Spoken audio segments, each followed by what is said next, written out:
The parrots. Okay. Dina Erev Pesach Cholios B'Shabbos Siftalet. V'boiker Mispalim Bashkoma. That's probably the hardest part for some people. In the morning, we daven very early. All right? And the Mishabura says, don't schlep out the daven. Why are you talking to parrots? I'm talking to parrots. I said I'm talking to everybody. Shaloi la'achar azman.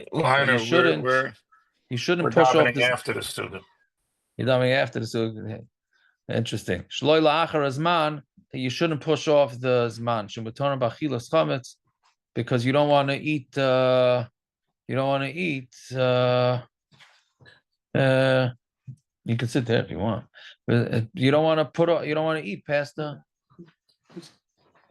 The proper thing to do is split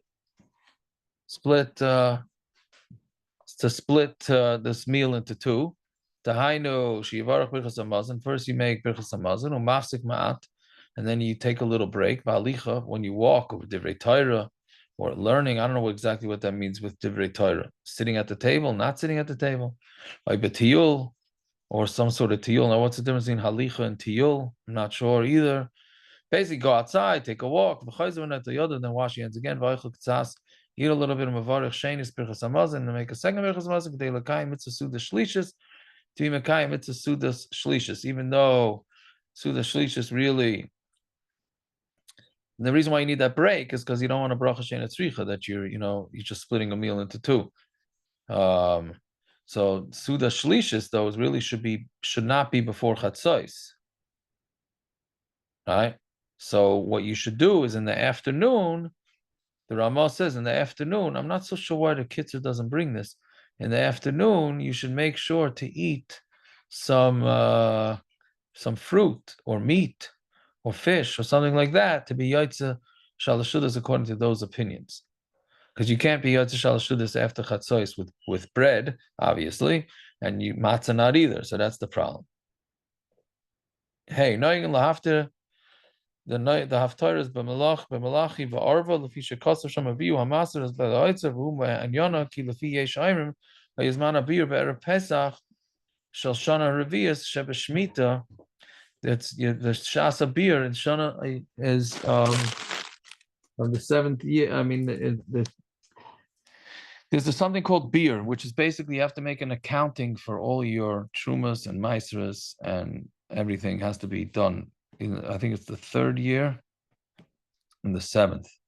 And by Erev Pesach. Very special. Shoshana Shviyah Shebeshmita Shekol Ma'aser Sheifrish Kol Gimel Shana Mitvua Mitvuasai. All the Chumas and Ma'aser that you separate from your Tvua V'Hayu Menachem B'Beisai, and they're in the house. Mechuyavim Oz Lit Name LaHalevi. You have to give it all to the Levi, right? So since that's on Erev Pesach, so that's why we pick that haftarah. Fine. Followed by Erev Shabbos, and Erev Shabbos Yizar Kol Adam Ma'id Ma'id. Very careful. Lishal imifrishu chalam and achala shafu l'chavet Shabbos. You have to make sure that they separated the challah for the challahs that you're eating on Shabbos. Ki im lo hifrishu challah, because if they weren't mamash challah, but this group of Shabbos, and they realized on Shabbos, yesh b'zeh mevucha gedoyla malases. There's a big hack, as they say, what to do. Because ki also l'hafresh challah b'Shabbos. You're not allowed to separate challah on Shabbos because that's fixing. V'gam also l'shahaysan. You also can't leave it in your house. That's the Magen Ram. Shetzarach litin kol hachalas la'akum.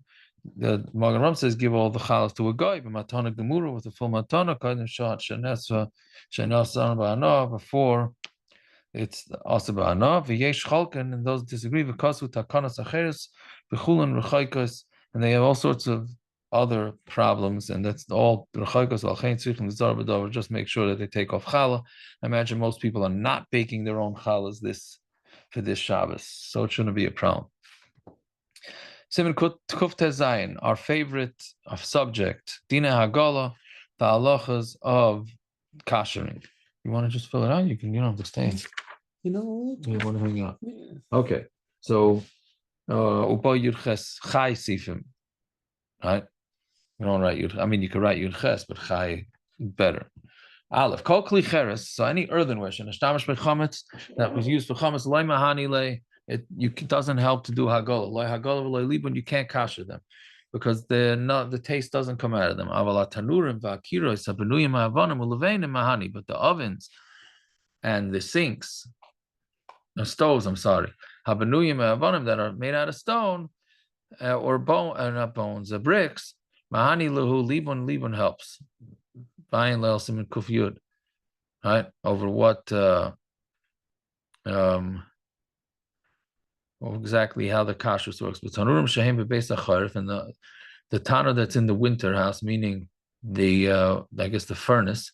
Now again, the mahani lu hechsher. The minig is that hechsher doesn't help. But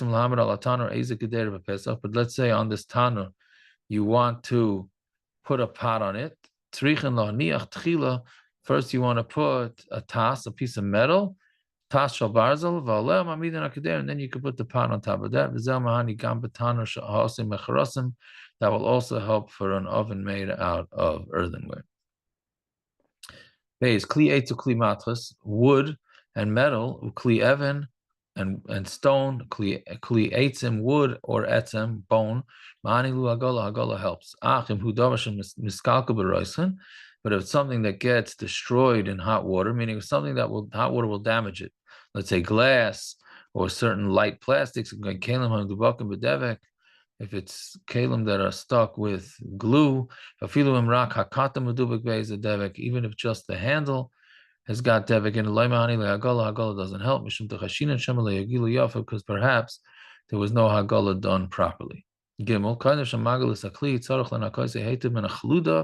rust to kedoma. You have to, before you do Hagala, you have to clean it well from the rust, because you can't have anything that's going to block the hot water.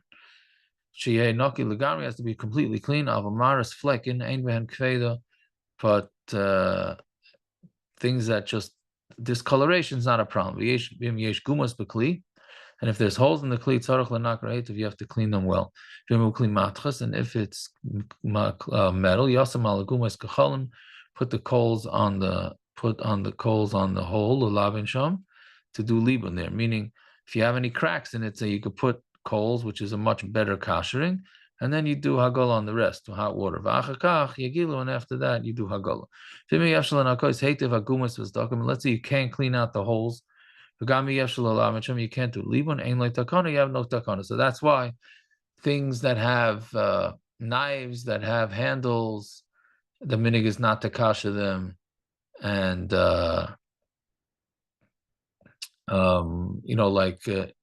things that have intricate designs, etc. Also, minig is not to kasha. You have to be very careful. Hagala helps or not. And the best thing to do is the one who it's possible that you should buy him new knives for Pesach. Daled. Kalim that you use that get used with fire, without water, like barbecue grills and those things, that needs libun. So basins and pans, that they bake chametz, trichen libun, they need libun. And the libun needs to be libun chazak, so strong until sparks come out of it, which is very difficult to know nowadays because our metal doesn't really do that. So it's hard. So it's hard to know. It's hard to know exactly what point that is. Some say to put put a tissue on it and see if the tissue starts burning, and then I would be kal. Oh, whatever it is, vamarda. That's the shovel, the spatula. Shel eitz ein la takana. That has no takana because it needs libun. You can't do libun on wood because it's going to burn the wood. Right? It's just 1 + 1 = 2. Okay, we'll stop there.